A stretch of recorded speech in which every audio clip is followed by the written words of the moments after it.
I wouldn't get your hopes up just yet.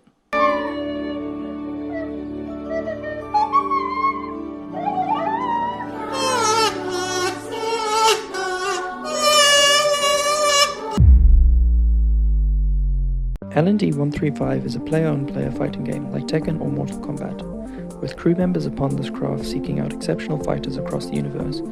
For this project, I was assigned the role of Scrum Master. I'll be walking you through a week-by-week breakdown of the project development, the decisions I made, why they were made, and what I would do differently if I got the chance to do it again, with a final reflection at the end along with a final demonstration of the work created. The first session was team creation and putting together a rough strategy. 5 main teams were created for programming, art modeling, level design, audio, and UI. I set up a trailer board to track tasks while Matt Privet set up a Discord channel for communications, and James and Matt Glanville set up a GitHub for us to use.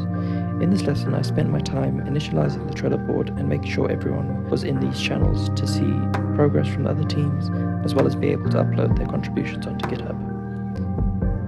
What I would have done differently at this point, had further discussions with Agnes about coordinating teams and goals, as well as allocating team members with relevant skills, laid out an initial plan going forward, and writing a pre-production document with everybody in class to get the project started.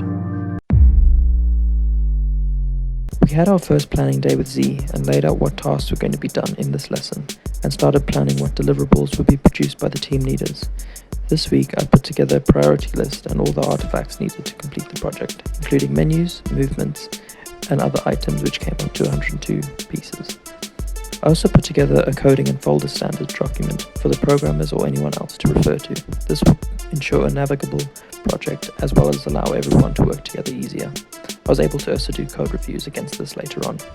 The outcome tasks were laid out for each group and what they would get complete by the following week.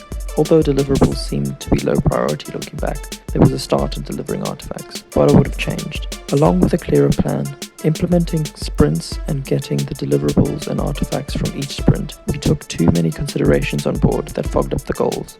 Another change would be to continue work outside of lessons instead of working in lessons only.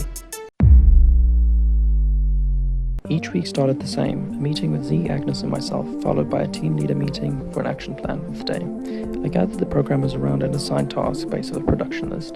There were clear delays in the workload and distribution by Matt at this stage, which forced me to take action. So in the discussion with Tim and Agnes, we decided to change leadership over to Tim. This overflowed into week 4.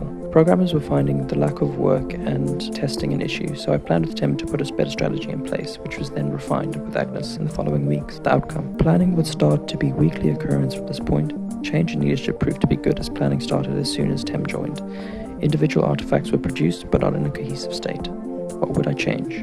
In the planning stage, we should have prioritized a clear strategy and balanced workload, discussing these aspects with the team. Although assigning individual mechanics seemed to be feasible, the collaborative challenge in Unreal and GitHub made this more effective for each team member to work on a complete character in pairs. Additionally, Scrum meetings should have been in action at this point. I conducted the first code review for each team and the work they have done, making sure that the coding standards were followed and the folder structures were in place. A temporary workaround was once someone was given a task and completed, they were then to pick something new out of the to-do list, and they were able to continue working on something. Using Discord to resolve issues and giving important announcements was a primary source of communication for the team and helped a lot with updating individuals and groups. Tim gave his announcement as a new team leader and advised the restructure of some of the documents Matt made. The outcome of this week. The mechanics were slowly making progress, but not as far as they should have, and the art team and designs team were producing artifacts for the project. At this point, the game was looking better than it worked. What would I change? More collaboration should have been enforced, as separate tasks did not seem to line up across the programmers, which most likely made it feel less like a team project. As mentioned earlier, having teams working on characters would have been good at this point, but this was implemented in the following week.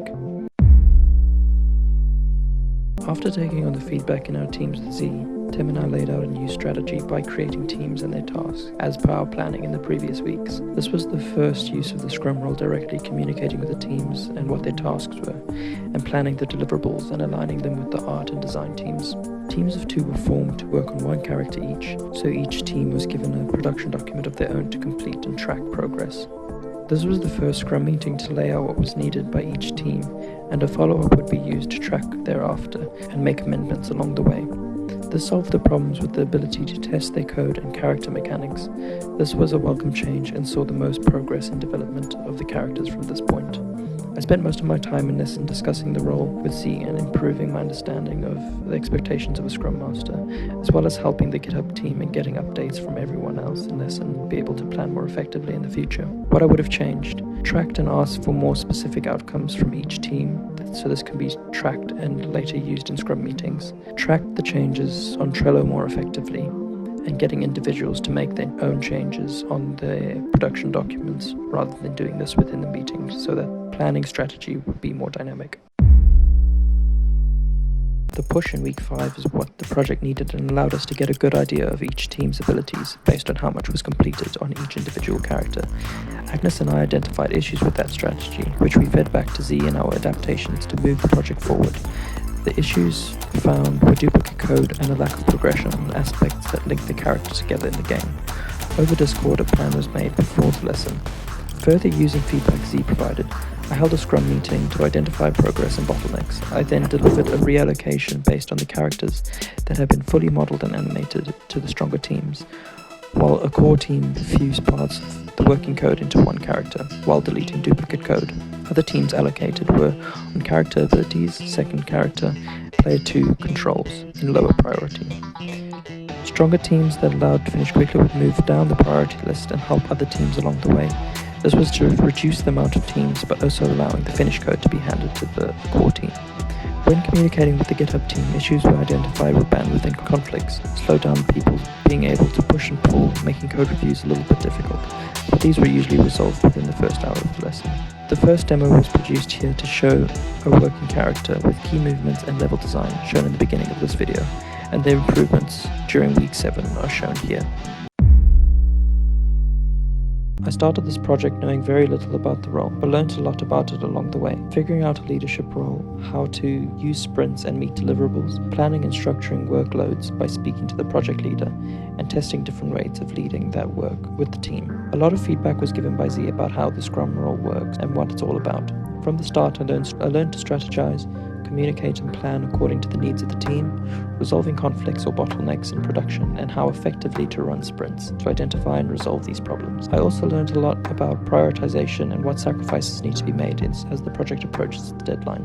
I learned the importance of a good production plan, choosing the right leaders, having the right communication channels, and being able to accommodate the needs of the team. Given the chance to do this again, I would prioritize the organization of team efforts on specific clear stages throughout the production. I would also implement a game plan early on, try to predict the future bottlenecks in production, use organization tools such as Gantt charts and Trello properly for time management and setting expectations for the project from the start. Thank you for listening to my experience in game studio production.